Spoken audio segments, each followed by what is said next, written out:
નમસ્કાર, ન્યૂઝ 18 ગુજરાતીમાં આપનું સ્વાગત છે। હું છું આપની સાથે સંધ્યા। જોઈએ સમાચાર વિસ્તારથી। અને મે મહિનો આંધી તોફાન અને માવઠાવાળો રહેવાનો છે। અંબાલાલ પટેલે કરી છે ધ્રુજાવી દેતી આગાહી। ફરી ધૂળની ડમરી, ગાજવીજ સાથે થશે માવઠું અને રાજ્યમાં પ્રી મોન્સૂન એક્ટિવિટીનો વરસાદ થશે। કચ્છ, રાજકોટ, અમરેલીમાં થશે વરસાદ। બનાસકાંઠા, સાબરકાંઠામાં ધોધમાર વરસાદ થશે। કેટલાક ભાગોમાં કરા પણ પડી શકે છે। આ વખતે કરાની સાઇઝ મોટી હોઈ શકે છે। लगभग वीज प्रपात और गाजवीज साथे राज्यना भिन्न भिन्न भागों में कमोसमी वरसाद के प्री मोन्सून एक्टिविटी थवानी शक्यता रहे। साबरकांठा भागों में हजू पण भारे गाजवीज और वीजળી સાથે કેટલાક ભાગમાં મુસળધાર વરસાદ થવાની શક્યતા રહેશે। ખાસ કરીને કરા પડવાની પણ શક્યતા રહેશે। કરાની સાઇઝ મોટી પણ હોઈ શકે, એટલે જનધને કાળજી રાખવાની જરૂર છે। माल समुदाय पर काळजी રાખવાની જરૂર છે। તો 8 મેનો દિવસ ખૂબ જ ભારે રહી શકે છે। 8 મે કેટલાક ભાગમાં અતિ ભારે વરસાદ થશે। ગુજરાતમાં કેરી પકવતા ખેડૂતો માટે આ ખાસ સમાચાર છે। આગાહીકાર અંબાલાલ પટેલનું ખેડૂતોને સૂચન છે। કેરી પકવતા ખેડૂતો માટે અંબાલાલનું આ સૂચન છે। આ માવઠું કેરીના પાકને નુકસાન પહોંચાડી શકે। તારીખ 8મી મેમાં પણ કેટલાક ભાગોમાં ભારેથી અતિ ભારે વરસાદ થવાની શક્યતા રહેશે। ખાસ કરીને સૌરાષ્ટ્રના કેટલાક ભાગોમાં ભારે વરસાદ થવાની શક્યતા રહેશે। કેરી પકવનારા ખેડૂતો પછી વલસાડ સુરતના હોય કે સૌરાષ્ટ્રના તાલાળા ગીર હોય અથવા તો કચ્છના કેટલાક ભાગોમાં અને કેરી પકવના અન્ય ભાગોમાં આ વીજગઢથી કેરીના પાકને જબરદસ્ત નુકસાન થવાની શક્યતા રહેશે। અને જે પિયત વ્યવસ્થાપન કર્યું હોય એવા ધાન્ય પાકોમાં પોચી જમીનમાં धान्य पाक पर पड़ी जवानी शक्यता रहे। तो 11 થી 20 મે વચ્ચે રાજ્યમાં પવનની ગતિ વધશે। ફરી આંધી વંટોળનો પ્રકોપ રહેશે, એટલે સાચવવું પડશે। 25 થી 4 જૂન વચ્ચે અરબ સાગરમાં સાયક્લોન। આંદામાન નિકોબાર ટાપુમાં ચોમાસાની ગતિવિધિ વહેલી થઈ શકે છે। તારીખ 11 થી 20 માં પણ પવનની ગતિ વધારે છે અને પવનની ગતિ આંધી વંટોળ સાથે સખ્ત પવનના તોફાનો સાથે પુનઃ પણ સાચવવાની શક્યતા રહેશે। અને ત્યારબાદ લગભગ 25 થી 4 જૂન વચ્ચે અરબ સાગરમાં એક સાયક્લોન બનવાની શક્યતા રહેશે। અને આ વખતે આંદામાન નિકોબાર ટાપુ પર ચોમાસાની ગતિવિધિ વહેલી થઈ શકવાની શક્યતા રહેશે। બનાસકાંઠાના અંબાજીમાં પણ સતત બીજા દિવસે વરસાદી છાંટા પડ્યા। અંબાજીમાં સતત બીજા દિવસે વાતાવરણમાં પલટો આવ્યો। કેટલાક ભાગોમાં હળવા વરસાદી છાંટા પડ્યા અને હજુ પણ આકાશમાં કાળા ડિબાંગ વાદળ છવાયેલા જોવા મળી રહ્યા છે। વાતાવરણમાં પલટો આવતા ગરમીમાં આંશિક રાહત મળી છે। જોકે વાતાવરણના પલટાથી ખેડૂતોની ચિંતા વધી છે। ખેડૂતોના મતે માવઠાથી જુવાર, બાજરી સહિત અન્ય પાકને પણ નુકસાન થઈ શકે છે।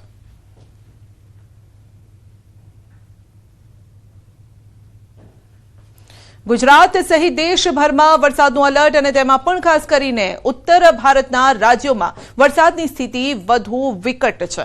ઉત્તરકાશીમાં છેલ્લા 4 દિવસથી બપોર પછી હવામાન બદલાઈ રહ્યું છે। જિલ્લામાં ભારે વરસાદ અને કરા પડી રહ્યા છે। યમનોત્રી હાઈવે પર વરસાદના કારણે ટેકરી પરથી હાઈવે પર વરસાદી પાણી ફરી વળ્યું છે। તો નોંધણી કેન્દ્ર પર ઉભેલા અવરોધ ધોવાઈ ગયા છે। બરકોટ તાલુકાના મુખ્યાલયના હાઈવે પર અચાનક વરસાદ પાણી વહી ગયું છે, જેમાં બરકોટ દુપાટા સ્થિત યાત્રા નોંધણી કેન્દ્રનો સમાવેશ થાય છે, જેના કારણે અંધાધૂંધી સર્જાઈ ગઈ છે અને હાઈવે પરના અવરોધો પણ ધોવાઈ ગયા છે।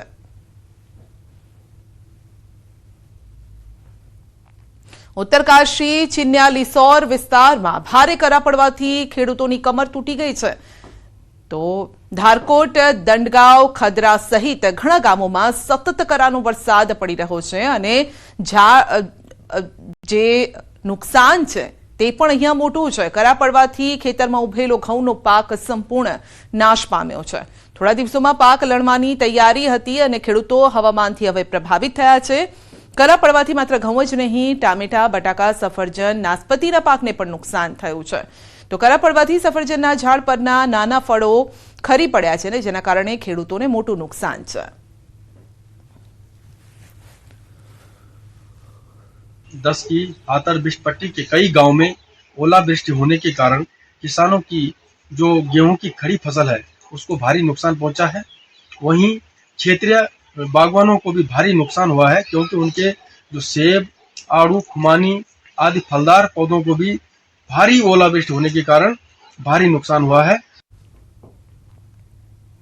તો ભર ઉનાળે દેશભરના વાતાવરણમાં પલટો જોવા મળી રહ્યો છે અને ત્યારે એમપીના દેવાસ શહેરમાં ગાજવીજ સાથે ભારે વરસાદ અને કરા પડ્યા.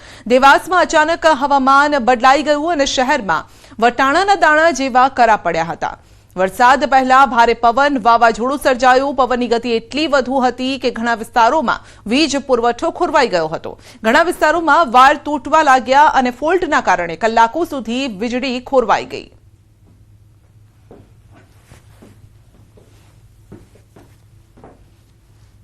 અને વાત કરીશું મહેનતના પરિણામની.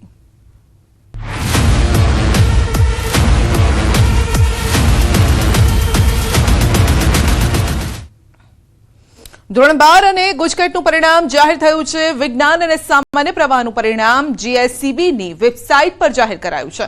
શિક્ષણ મંત્રી કુબેર ડિંડોરે પરિણામ જાહેર થતા જ પ્રતિક્રિયા આપી છે. નોંધનીય છે કે આ વર્ષે ગત વર્ષ કરતા વિદ્યાર્થીઓ સારું પરિણામ લઈને આવ્યા છે અને ગત વર્ષ કરતા સાયન્સ પ્રવાહનું પરિણામ 1% વધુ આવ્યું છે. સામાન્ય પ્રવાહમાં ગત વર્ષ કરતા 1.14% વધુ પરિણામ આવ્યું છે, એટલે સારી બાબત છે. અને આ વખતે સામાન્ય પ્રવાહમાં વિદ્યાર્થીનીઓએ બાજી મારી છે. સૌથી વધુ 95.23% પરિણામ હાંસલ. વિદ્યાર્થીનીઓનું જે પરિણામ છે વિદ્યાર્થીઓ કરતા એટલે કે દીકરીઓનું પરિણામ 4.45% વધુ છે, જ્યારે સાયન્સમાં વિદ્યાર્થીઓએ 83.79% પરિણામ મેળવી અને અત્યારે આ પ્રકારની સ્થિતિ જોવા મળી રહી છે.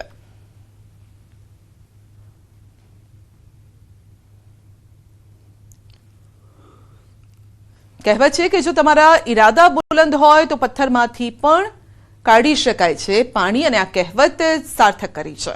અમદાવાદની વિદ્યાર્થીની ઉર્વી રાઠીએ જે પ્રજ્ઞાચક્ષુ હોવા છતાં મહેનત કરી 12મા ધોરણમાં 98% પર્સન્ટાઇલ મેળવ્યા છે. ઉર્વી રાઠી પ્રજ્ઞાચક્ષુ હોવા છતાં રેગ્યુલર સ્ટુડન્ટ સાથે અભ્યાસ કરી પરીક્ષા આપીને તેણે જણાવ્યું છે કે આ સફળતા પાછળ તેનો પરિવાર અને તેની મિત્ર કૈલાસ ભાઈની મહેનત છે અને તેનો પોતાનો પણ ફાળો છે. માત્ર 10 થી 20% જે ફાળો છે, પરંતુ તેની સાથે બહેન પણ સંપૂર્ણ પ્રજ્ઞાચક્ષુ છે અને છતાં પણ તાલુકા ડેવલપર છે. અને તેણે કહ્યું છે કે એ મારી રોલ મોડેલ પણ છે. અને વધુમાં ઉર્વી રાઠીએ બીબીએ કરી, આઈઆઈએમ થી એમબીએ કરી બિઝનેસ વુમન બનવાનું સ્વપ્ન જોયું છે.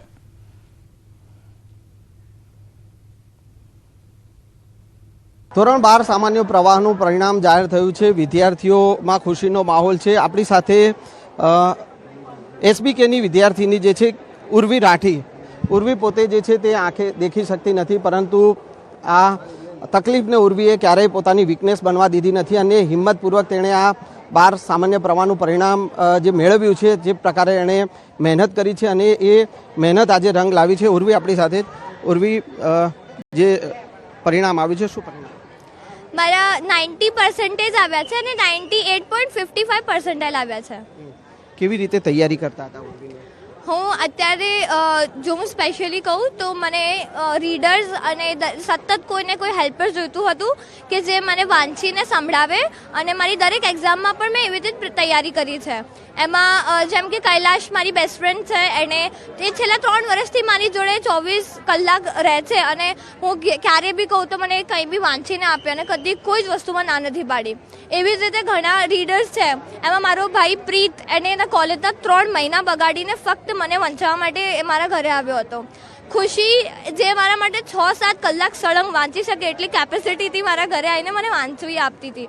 એમ જ બાપુ અને વંશભાઈ, આવી રીતે એટલા ઘણા બધા લોકોએ મને આવી રીતે થોડું એમનું કન્ટ્રીબ્યુટ કરીને મને અત્યારે આ રિઝલ્ટ સુધી પહોંચાડી છે. ઉર્વી, શું હવે આગળ તમારે કરવું છે? અત્યારે મારો પ્લાન આગળ બીબીએ કરવાનો છે આઈઆઈએમ ઇન્દોરમાંથી, અને ત્યાંથી એમબીએ કરવું છે મારે આઈઆઈએમ અહેમદાબાદમાંથી, અને પછી બિઝનેસ વુમન બનવાનો પ્લાન છે. જે તકલીફ, જે તમને જે વિઝન, તમારે ટોટલી વિઝન નથી, તો કઈ રીતનું એ તમે અભ્યાસમાં? એકચ્યુઅલી મારી જે મોટી બેન છે એ પણ ટોટલી બ્લાઇન્ડ છે, એની મને પણ સેમ જ પ્રોબ્લેમ છે. અત્યારે એ પોતે TDO તાલુકા ડેવલપમેન્ટ ઓફિસર છે અને UPSCની તૈયારી કરી રહી છે. મારું ઇન્સ્પિરેશન એનાથી જ હતું અને જ્યારે હું જન્મી ત્યારે જ મારા મમ્મી પપ્પાને ખબર હતી કે મારામાં બ્લાઇન્ડનેસ આવશે, એટલે એમણે મને પહેલેથી એવી રીતે જ ટ્રેન કરી કે આગળ જઈને હું ક્યારે માથે હાથ દઈને રડવા ના બેસું કે મારું વિઝન જતું રહ્યું. કારણ કે મારી પ્રોબ્લેમમાં જેમ જેમ મારી એજ વધતી જાય એમાં મને વિઝન ઘટતું જાય એવું હતું.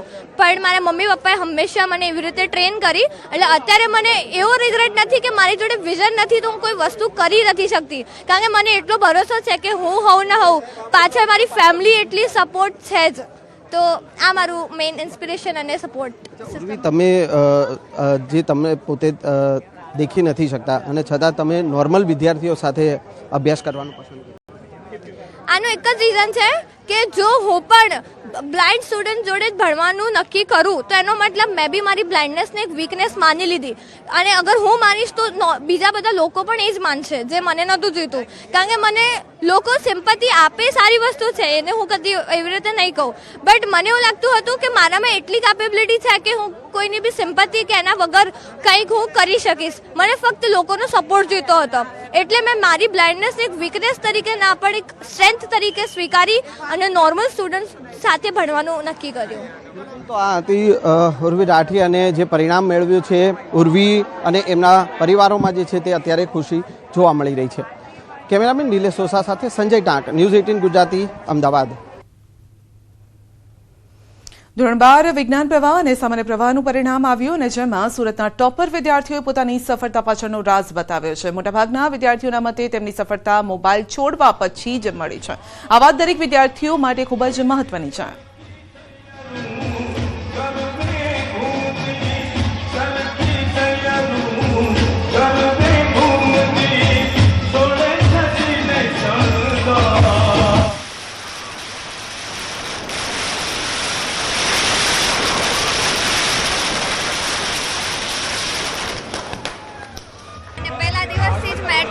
ફોકસ કર્યું છે બધા લેક્ચર્સમાં. પરિણામ મેળવવા શું છોડવું પડ્યું? પરિણામ મેળવવા શું છોડવું પડ્યું? મોબાઈલ છોડવો પડ્યો પહેલા તો, પછી છે મારી હોબીસ હતી એ છોડવી પડી. મોબાઈલની વાત કરવા જો તમે તમારી લાઈફમાં આગળ વધવા માંગતો હો તો જે મહત્વના વર્ષો હોય એટલો ટાઈમ તમારે મોબાઈલ મૂકવો જ પડે.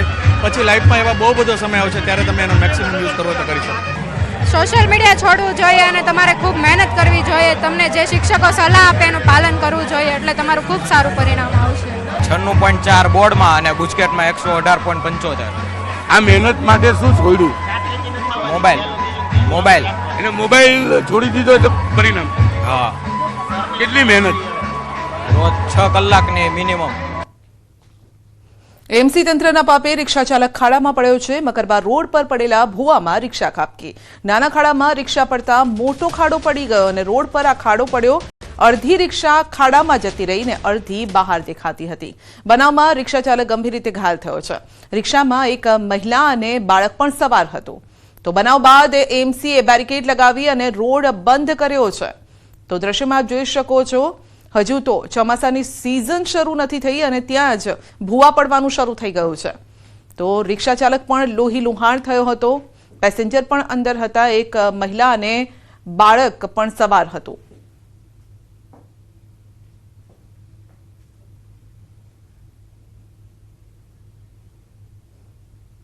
વડોદરાના જાંબુઆ પાસે અકસ્માતમાં એક બાઇક ચાલકનું મોત થયું છે. ટ્રાફિકના નિયમોનું ઉલ્લંઘન કરતા યુવકને મોત મળ્યું છે. સમગ્ર બનાવ સીસીટીવીમાં કેદ થયો છે. રોંગ સાઈડ આવતા બાઇક ચાલકનું ઇકો કારની ટક્કરે ઘટનાસ્થળે મોત થયું છે. ઇકો કારની ટક્કર વાગતા બાઇક ચાલક ડિવાઈડર સાથે અથડાયો હતો. બાઇક પાછળ બેઠેલ વ્યક્તિને ગંભીર ઈજા થઈ. અકસ્માત કરી ફરાર થઈ ગયેલ ઇકો કારના ચાલકની શોધખોળ હાથ ધરાઈ.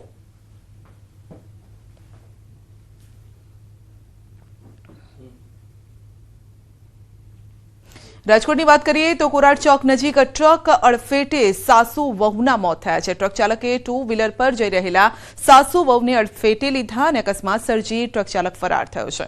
2 વ્હીલર પર જતા ગોંડલના જ્યોતિબેન બાવનિયા અને પુત્રવધુ જાનવીબેન બાવનિયાનું મોત થયું છે. અકસ્માત સર્જીને ભાગી છૂટેલા ડ્રાઈવરની પોલીસે અટકાયત કરી છે.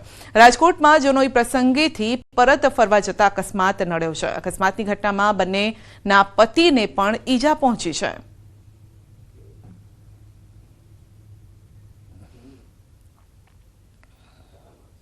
મારા 3જા નંબરના સાટુભાઈને ત્યાં એના દીકરાની જનોઈનો પ્રસંગ હતો.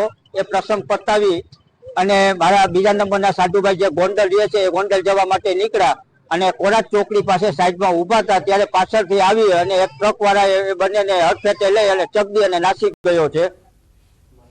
પાદરા તાલુકાના ભોજ ગામેથી ઝડપાયેલા બાંગ્લાદેશીઓનું ઇન્ટ્રોગેશન કરાયું છે. ઝડપાયેલા 30 બાંગ્લાદેશીઓનું જોઈન્ટ ઇન્ટ્રોગેશન હાથ ધરાયું. પોલીસની તપાસમાં મોટો ઘટસ્ફોટ થયો છે.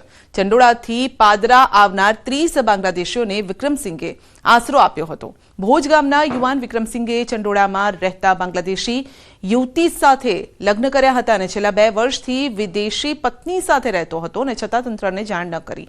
વિક્રમસિંહ વાઘેલા 5 વર્ષ પહેલા અમદાવાદ ગયો હતો. ચંડોળા તળાવ ખાતે રહેતા બાંગ્લાદેશી પરિવારની યુવતી સાથે તેણે લગ્ન કર્યા હતા.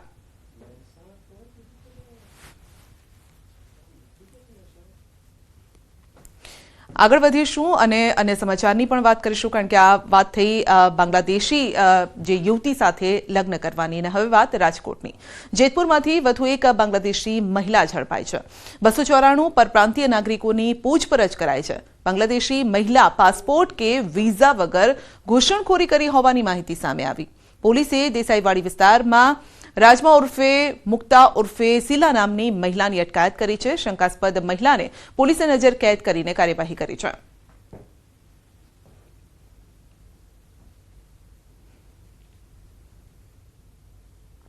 સુરત પોલીસની બાંગ્લાદેશીઓ સામે કડક કાર્યવાહી. બાંગ્લાદેશી બસ્તી તરીકે ઓળખાતા વિસ્તારમાં પોલીસની તપાસ કરાઈ છે.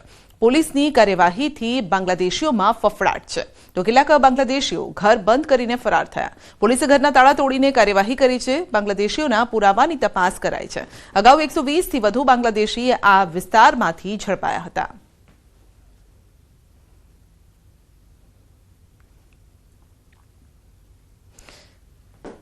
નોઈડામાં રહેતી પાકિસ્તાની નાગરિક સીમા હૈદર પર હુમલો કરનાર સુરેન્દ્રનગરના યુવકની પોલીસે કરી છે તપાસ.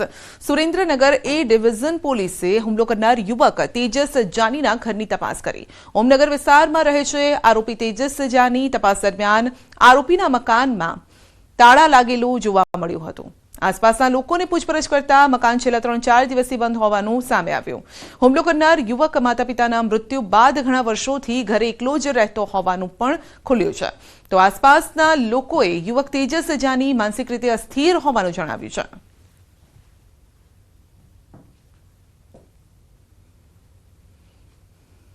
જે જગ્યાએ આ ઈસમ રહે છે તે જગ્યાની તપાસ કરવા માટે ત્યાં ગયેલ તો એવું જાણવા મળેલ કે છેલ્લા 3 દિવસથી તેનું ઘર બંધ છે અને સામાન્ય રીતે આજુબાજુ પૂછપરછ કરતા એવું જાણવા મળેલ કે આ જે ઈસમ છે તેજસભાઈ જયેન્દ્રભાઈ જાની તે એકલવાયુ જીવન જીવે છે અને માનસિક રીતે અસ્થિર છે.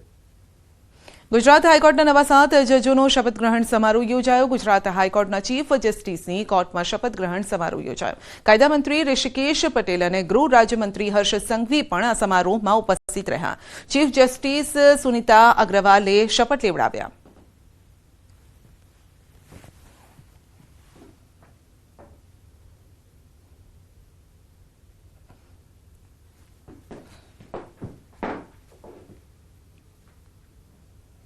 બુલેટિનમાં આગળ વધીશું નાનકડા બ્રેક બાદ.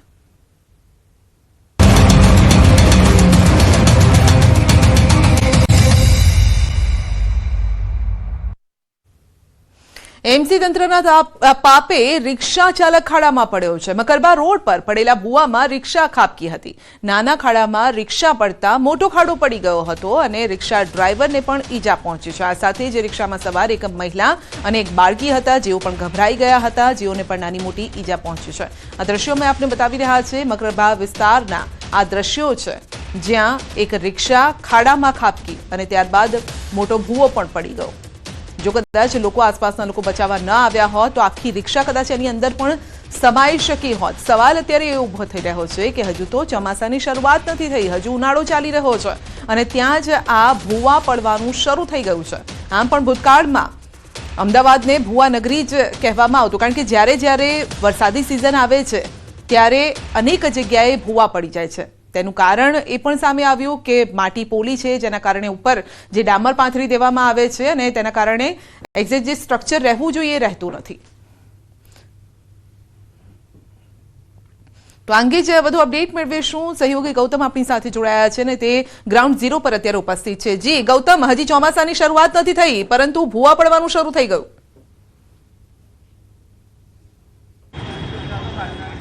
ચોક્કસથી વાતાવરણમાં થોડો પલટો આવ્યો અને પલટો આવ્યા બાદ અમદાવાદ જે ભૂવા નગરી તરીકે જાણીતું છે તે ફરી એકવાર સાબિત થયું. એટલે કે વરસાદ નથી છતાં પણ ભૂવા પડવાનો સિલસિલો જે છે તે યથાવત રીતે જોવા મળી રહ્યો છે. આ મકરબા વિસ્તાર છે અને મકરબા વિસ્તારની અંદર આ મસ્ત મોટો ભૂવો જે છે તે અત્યારે હાલ પડ્યો છે. જો કે ભૂવો પડવાની સાથે જ અત્યારે હાલ તમામ જે કોર્ડન જે છે તે કરી દેવામાં આવ્યું છે. પરંતુ મહત્વની વાત એ છે કે મકરબાથી સીધી સેટેલાઇટ તરફ જે રિક્ષા જતી હતી, આ રિક્ષા જે છે તે આ ભૂવાની અંદર ખાબકી હતી. તમે જોઈ રહ્યા છો કે મસ્ત મોટો ભૂવો છે, અંદાજે 4 થી 5 ફૂટ ઊંડો અને 4 થી 5 ફૂટ પહોળો ભૂવો જે છે તે પડી ચૂક્યો છે.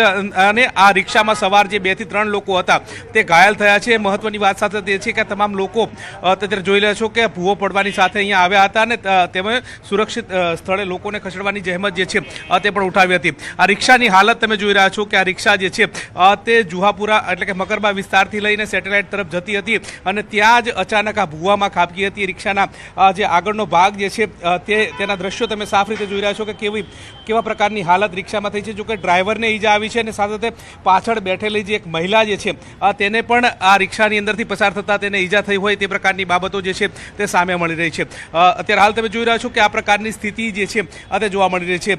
જો કે વરસાદ નથી છતાં ભૂવા પડવાનો સિલસિલો જે છે તે યથાવત રીતે જોવા મળતો હોય છે. એકાએક અત્યારે હાલ એક તરફ જે રોડનું કામ જે છે તે પણ ચાલુ જે છે તે જોવા મળી રહ્યો છે અને તેની વચ્ચે આ તૈયાર થયેલા રોડની અંદર આ ભૂવો પડ્યો છે ને તે સાફ રીતે જોવા મળી રહ્યું છે. એટલે કે વરસાદ નથી છતાં પણ ભૂવાનું સામ્રાજ્ય જે છે તે જોવા મળી રહ્યું છે.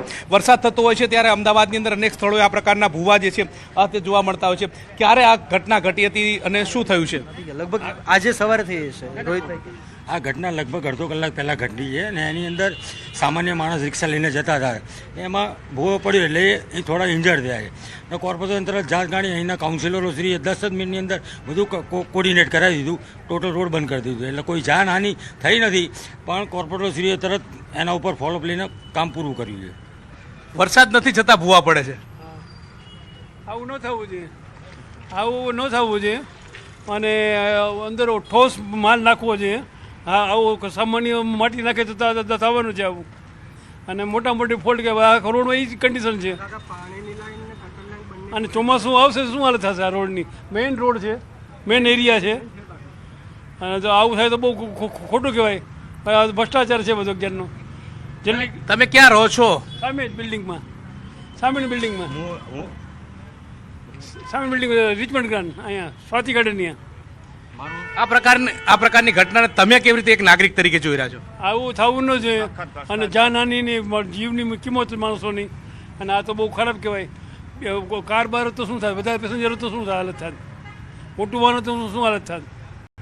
આ બહુ ખોટું થયું છે. સરકારે જેટલું અત્યારે હાલ તમે જોઈ રહ્યા છો કે જે પ્રકારે કામગીરી થઈ રહી છે અત્યારે હાલ મક્તમપુરા આ પ્રકારની કામગીરી એટલે કે સમગ્ર જે ભૂવો પડ્યો છે ત્યાં. જી, સવાલ અહીંયા એ છે કે અમદાવાદ સ્માર્ટ સિટી છે, સ્માર્ટ સિટી આપણે કહીએ છીએ તો એ સ્માર્ટ રીતે કામ કેમ નથી થતું? કોર્પોરેશન પાસે એવા કેમ કોઈ પ્લાનિંગ નથી? આપણે ડસ્ટ ફ્રી સિટી બનાવવા તરફ આગળ વધી રહ્યા છીએ તો પછી એ ખાડા ન થાય, ભૂવા ન પડે એ અંગે કેમ ક્યારેય વિચાર નથી કર્યો? શું એ અંગે કોઈ પ્લાનિંગ છે સરકારનું, તંત્રનું? ચોક્કસથી જે પ્રકારની આ જે ઘટના પ્રકાશમાં આવી છે તે જોતા લાગે છે કે ઝડપી કામ કરવાના કારણે આ પ્રકારની સ્થિતિની જે નોબત જે છે તે આવતી હોય છે. ફરી એકવાર આ ભૂવા જે જગ્યાએ પડ્યો છે ત્યાંના દ્રશ્ય બતાવું કે તેની એક્ઝેક્ટ નીચેથી તમે જોઈ રહ્યા છો કે પાઇપલાઇન પસાર થતી હોય તે પ્રકારે લાગી રહ્યું છે. તેની ઉપર એટલે કે 3 થી 4 ફૂટ જેટલી જે સ્થિતિ જે છે ત્યાં માટી જે છે તે જોવા મળી રહી છે. એકાએક માટી ધસી પડી હોય તે પ્રકારના પણ દ્રશ્યો જોવા મળી રહ્યા છે. સીધી રિક્ષા આવતી હતી, રિક્ષા આવી અને સીધી અહીંયા જ આ ખાબકી છે તે પ્રકારની વાત જે છે તે સામે આવી રહી છે. જો કે સ્થાનિક લોકોનું પણ કહેવું છે કે ઝડપી કામ થઈ રહ્યું છે ને તેના કારણે આ પ્રકારની સ્થિતિ. શું માનો છો, આ પ્રકારે ઝડપી કામ થઈ રહ્યું છે એના કારણે પણ આ પ્રકારની સ્થિતિ થાય? ઝડપીની આ એરિયો નવો ડેવલપમેન્ટ છે ને ટોટલ ટીપી સ્કીમ હતી ને જે પ્રમાણે આ વિકાસ થઈ રહ્યું છે તો મારા ખ્યાલ પ્રમાણે તો ક્યાં ગટર લાઇન લીકેજ થઈ છે એના હિસાબે જમીન ધોવાઈ ગઈ. પણ ધારાસભ્યશ્રી, કાઉન્સિલરો શ્રી બધા ઓલવેઝ હાજર રહે છે ને સારું કામ કરે અમારા વિસ્તાર પૂરતું. કેમ કે હું અહીંનો સ્થાનિક નાગરિક છું એટલે મને ખબર છે કે કઈ રીતનું કામ ને કઈ રીતનું વિકાસ થાય છે.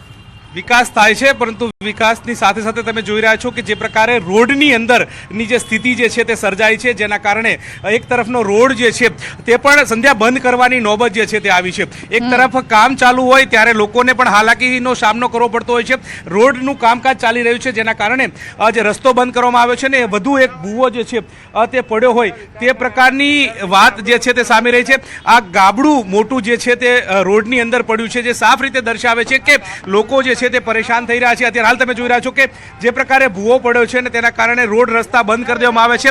એટલે કે ભર બપોરે પણ ટ્રાફિક જામના દ્રશ્યો જે છે તે સર્જાઈ રહ્યા છે. ત્યારે લોકો પણ પરેશાનીનો સામનો કરી રહ્યા છે. 2 લોકો જે છે તે ઈજાગ્રસ્ત થયા છે. તમામને સારવાર અર્થે હોસ્પિટલ અર્થે ખસેડવામાં આવ્યા છે, પરંતુ ભૂવો પડતાની સાથે જ જે લોકો જે છે તે પરેશાનીનો સામનો કરી રહ્યા છે. પરંતુ સંધ્યા એક વાત આભાર અમારી સાથે જોડાવા બદલ. દાહોદના ધારાસભ્ય કનૈયાલાલ કિશોરીએ સમૂહ લગ્નમાં પોતે લગ્ન કરીને સામાજિક સંદેશ આપ્યો છે. આ સમૂહ લગ્નમાં અન્ય 3 યુગલોએ પ્રભુતામાં પગલાં માંડ્યા હતા. સમારોહમાં દહેજ, દારૂ, ડીજે પ્રથા બંધ કરી ખોટા ખર્ચા ન કરવાનો સંકલ્પ લેવડાવ્યો હતો. અન્ય 3 ગરીબ યુગલોના લગ્નનો તેમજ કર્યાવરનો તમામ ખર્ચ ધારાસભ્યએ ઉઠાવ્યો હતો. સમાજમાં બદલાવ માટે ધારાસભ્યએ આ અનોખી પહેલ કરી છે, જેને ઉપસ્થિત મહેમાનોએ સહર્ષ વધાવી લીધી છે. સમૂહ લગ્નમાં મુખ્યમંત્રી ભૂપેન્દ્ર પટેલ સહિત ધારાસભ્યોએ ઉપસ્થિત રહી તમામ નવયુગલ દંપતીને આશીર્વાદ અને શુભકામના આપી છે. બિરસા મુંડા ટ્રસ્ટ તેમજ ભીલ સમાજ પંચ દ્વારા પણ આ સમૂહ લગ્નનું આયોજન કરવામાં આવ્યું હતું.